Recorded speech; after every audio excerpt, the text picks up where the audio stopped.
আন্তর্জাতিক civil aviation organisation আইকাও নির্ধারিত মানদণ্ডে উড়োজাহাজ পরিচালনায় পাইলটের যোগ্যতা, লাইসেন্স ও কর্মদক্ষতার মান তদারকির দায়িত্ব পালন করে সিভিল এভিয়েশনের ফ্লাইট অপারেশন ইন্সপেক্টর FOI।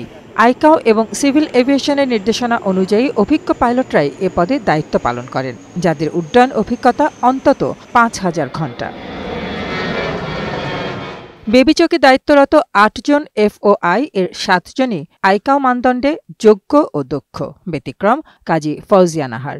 বাবার মৃত্যুর পর ১৯৯৭ সালে সন্তানের কোটায় সিভিল এভিয়েশনের লাইব্রেরিয়ান পদে নিয়োগ পায় ফৌজিয়া।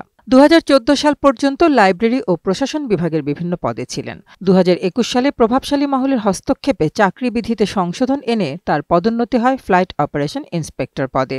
এ পদে বয়সের যোগ্যতা অনূর্ধ্ব ৩০।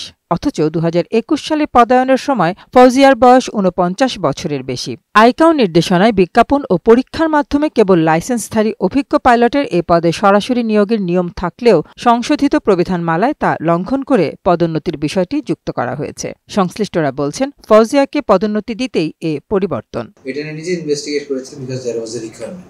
এত ঘাটতি আসলে থাকার কথা না আপনাদের, যে একজন লাইব্রেরিয়ানকে কোর্স করিয়ে তারপরে লাইব্রেরিয়ান যদি এটা সত্যি কথা বলি, আমি লাইব্রেরিয়ান বলে ইয়ে করে, if he can prove himself worthy, it is your quality that will take you up. অবশ্য হোয়াটসঅ্যাপে লিখিত বার্তায় সিভিল এভিয়েশন কর্তৃপক্ষের দাবি, ফৌজিয়াকে ফ্লাইট অপারেশন ইন্সপেক্টর করা হলেও কেবিন সেফটি দেখছেন, অথচ তার যোগদানপত্রে এর প্রমাণ নেই। এছাড়া অভিজ্ঞ একজন কেবিন ক্রুই হতে পারেন কেবিন সেফটি ইন্সপেক্টর।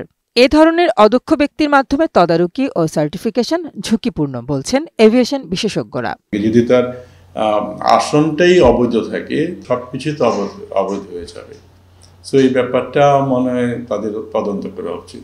কোনোভাবেই যদি এটা আইকাও কোনো রেগুলেশনে না পড়ে থাকে, অবশ্যই আইকাও এটা নিয়ে প্রশ্ন তুলতেই পারে।